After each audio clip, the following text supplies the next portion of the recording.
ഏഴുവിളക്കിൻ നടുവിൽ ശോഭപൂർണനാ, മാറത്തു പൊൻകച്ചയണിഞ്ഞും കാണുന്നേശുവേ, ആദ്യനും അന്ത്യനും നീ മാത്രമേ യേശുവേ. ഇപ്പോൾ മുതൽ സകല തലമുറകളും എന്നെ ഭാഗ്യവതി എന്ന് പ്രകീർത്തിക്കും.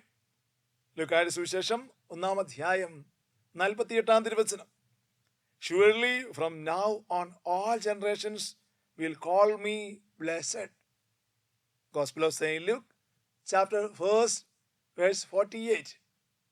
സ്നേഹം നിറഞ്ഞ സഹോദരങ്ങളെ, വിധവയുടെ ചെമ്പു നാണയത്തിനും പുൽത്തൊഴുത്തിനുമൊക്കെ വലിയ വില കൽപ്പിക്കുന്ന തമ്പുരാൻ കർത്താവ് ദൈവമക്കളെ, മനുഷ്യമക്കളെ ദൈവമക്കളാക്കി ഉയർത്താൻ വേണ്ടി ഈ ഭൂമിയിലേക്ക് കടന്നു വന്ന രാജാവിൻ്റെ വലിയ അനുഗ്രഹമാണ്.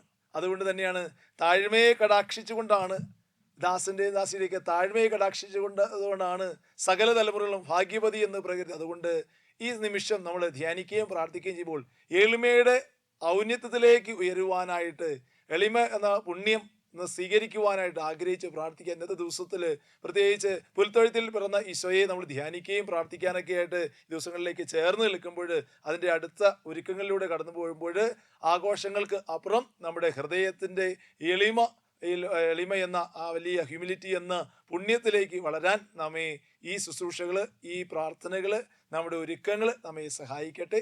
ആമേൻ. കർത്തൃ സന്നിധിയിലേക്ക് ചേർന്ന് നിൽക്കാം. ഒപ്പമാകാൻ വേണ്ടി അപ്പമായി തീർന്ന തമ്പുരാനെയും കൂടി നമുക്ക് ഈ നിമിഷം നമുക്ക് ധ്യാനിച്ച് പ്രാർത്ഥിക്കാം.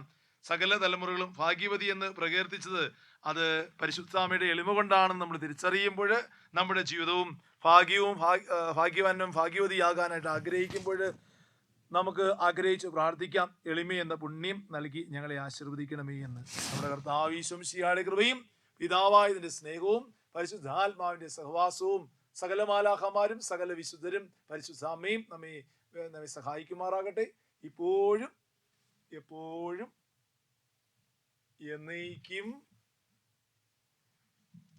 ആമേൻ.